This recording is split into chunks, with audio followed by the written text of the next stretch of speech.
Hey, my name's Campack. I'm the creator of faith.tools, the best place to discover and distribute apps for Christians. Today we're looking at daily devotional apps. And honestly, just wanted to walk through an app that I really enjoy called Join the Journey. So, they have an iPhone app. I hope they have an Android app. I'll check that. One thing I wanted to share before is you'll be able to share stories soon. So if you've had an experience with an app that's really impacted your faith journey, how awesome would it be if you could share that with the creator of the app? You know, we bond on stories. So it's not an app review. It's how God used this app in my life. So let's visit the website. You'll be greeted with this, and then you can click this button right here. So what Join the Journey is a daily devotional app for the Church of Watermark Church in Texas. And what's awesome is they have people from the church creating the content to fuel the church and to walk along this together. So right now we're in Psalms. Beautiful isn't the first word that comes to mind. June 11th. You know, one funny thing is, I don't go to Watermark Church. I live in Oklahoma. But I love what they're producing, and I think it's so cool that something like this is available. So there's a big idea. Thinking and feeling God's way. Key verse. Psalm 27:4. One thing I've asked of the Lord that I will seek after, that I may dwell in the house of the Lord all the days of my life, to gaze upon the beauty of the Lord and to inquire in his temple. So that's in here. So you can learn about the speaker or the creator of this devotional. You can go play the audio, and then you can get some study notes if you want to dig deeper. Let's zoom in a hair. Okay, Psalm 27. The Lord is my light and my salvation, of David. The Lord is my light and my salvation. Whom shall I fear? The Lord is the stronghold of my life. Of whom shall I be afraid? When evildoers assail me to eat up my flesh, my adversaries and foes, it is they who stumble and fall. Though an army encamp against me, my heart shall not fear. Though war arise against me, yet I will be confident. One thing that I've asked of the Lord, that I will seek after, I may dwell in the house of the Lord all the days of my life, to gaze upon the beauty of the Lord and to inquire in his temple. That's beautiful. For he will hide me in his shelter, and in the day of trouble, he will conceal me under the cover of his tent, and he will lift me high upon a rock. And now my head shall be lifted above my enemies all around me. I will offer in his tent sacrifices with shouts of joy. I will sing and make melody to the Lord. Hear, O Lord, when I cry aloud. Be gracious to me and answer me. You have said, seek my face. My heart says to you, your face, Lord, do I seek. This is amazing. So then you can click this and get more context. Seek my face to more than one person. The singer responds to the invitation. The seeking is done in the sanctuary. This is my favorite verse of this chapter so far. Hide not your face from me. Turn not your servant away in anger.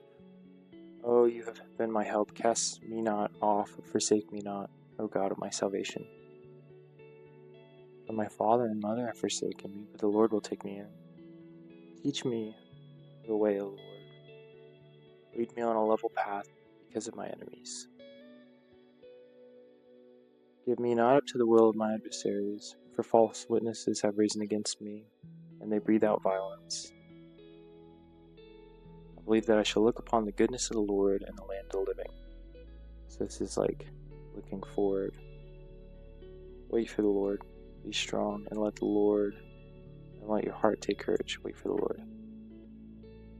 So they have an accompanying podcast for every single day. I think it's like Monday through Friday is going through content, and the weekend is rest and teachings from the church, as well as if you want to catch up on any. I think the beauty of this format is, even if you miss a day, you can come and just have something for today, and you're still in step with everybody. So dive deeper. Though we do not know for sure when David wrote this psalm, we know that David spent much of his life having Saul chase him, hiding in caves and running for his life. Wow. Imagine him writing this psalm then. We don't see David praying for what he thinks he needs, but only for salvation and eternity with the Lord. One thing that I've asked of the Lord, that I will seek after, that I may dwell in the house of the Lord all the days of my life. Psalm 27:4. I don't know about you. I probably would have thrown in a second prayer for a soft bed, a nice steak dinner, or a chance to stop having to run from Saul and his armies. But not David.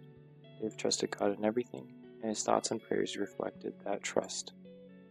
Powerful. I love how simple David makes it. Keeping our eyes fixed on eternity allows us to think and act more like the Lord in different situations and less like the world. When we lack this perspective, the world becomes an end-all be-all.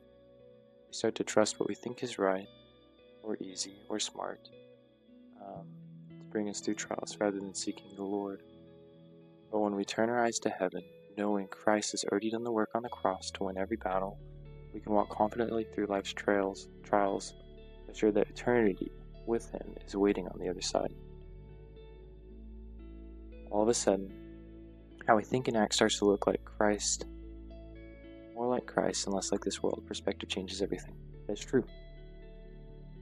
David ends Psalm 27 in complete confidence that one day he will look upon the goodness of the Lord in the land of the living. Psalm 27:13. Oh, that's cool. So this is logos, however you say it, and embed, where you can hover over the text and you can be able to click it and go to the Bible. No wonder he wasn't fazed by a crazy king.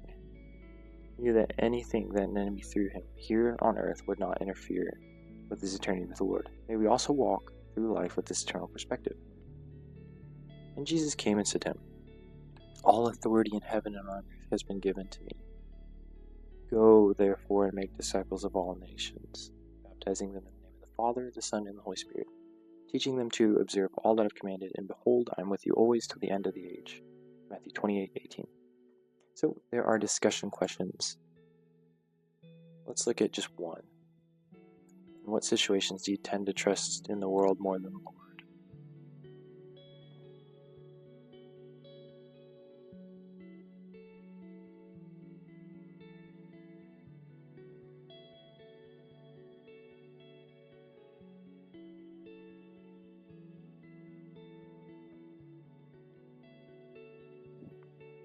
I don't know, maybe like entertainment.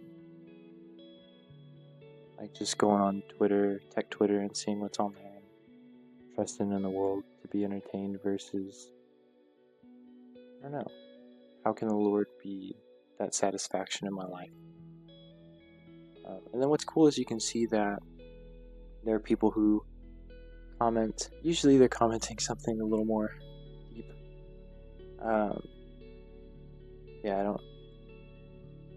But what's cool is you get to see what the community's up to and walk in step with them daily. So that is Join the Journey. Let's go see if they have an Android app.